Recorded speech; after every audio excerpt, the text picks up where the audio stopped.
Let's talk balls and strikes. She's a reporter for the Washington Post. The Fix, Amber Phillips, is back with us, and we are lucky to get you back, Amber, one of the smartest people on the beat.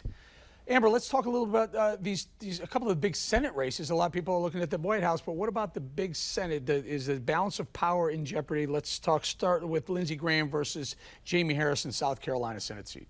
Yeah, well, thanks for having me on, Eric. Let me say the Senate is totally in a situation where the balance of power is in jeopardy. And that matters a ton to both parties because let's say Joe Biden wins the White House. Well, he's going to need a governing majority in Congress to get anything done, or Republicans will want to have at least one chamber in order to stop Joe Biden's agenda.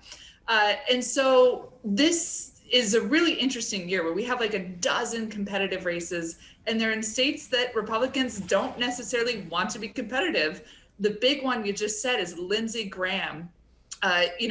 Number of polls over the past couple of weeks have shown him tied in South Carolina with his Democratic challenger, Jaime Harrison. That's just a remarkable thing to say.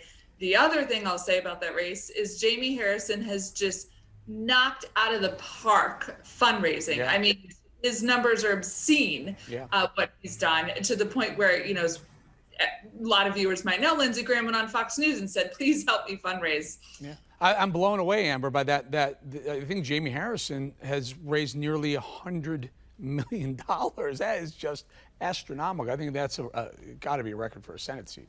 It is, yeah. And every quarter, he's like broke the record. That's presidential race money. Yeah. Okay, another one. Cal Cunningham and Thom Tillis in a neighboring state, an adjacent state, North Carolina. Yeah, I and a number of strategists and journalists think that the Senate majority could hinge on who wins in North Carolina for a couple different reasons. But the way things look like they're shaping out is whoever wins North Carolina and maybe Maine could take the Senate majority.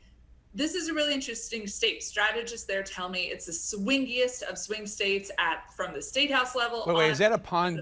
Is that a pun? Because you just called it the swingiest of swing states, and we know one of the reasons why Cal Cunningham has lost ground to Thom Tillis is because of this little situation he's got going on with a lover. Yeah, well, so I've been using that term I got from a strategist for months now, but you're right, Eric. In October, Cal Cunningham had these texts released, and it turned out he's been having an affair, even though he's framed himself, I think it's damaging for any candidate, but particularly him, who's framed himself as this like military family man. His wife and his two kids have been a big part of his campaign. It has absolutely chipped into his numbers, but not so much where we can say, okay, huge affair scandal for the Democrat right before the election, Thom Tillis is going to win. This race is still competitive. And I think that speaks to the enthusiasm among Democrats right now. My colleagues talked to voters in North Carolina who said, I really don't like it. It's an icky thing, but I want Democrats to have the majority, so I'm going to vote for Cal Cunningham.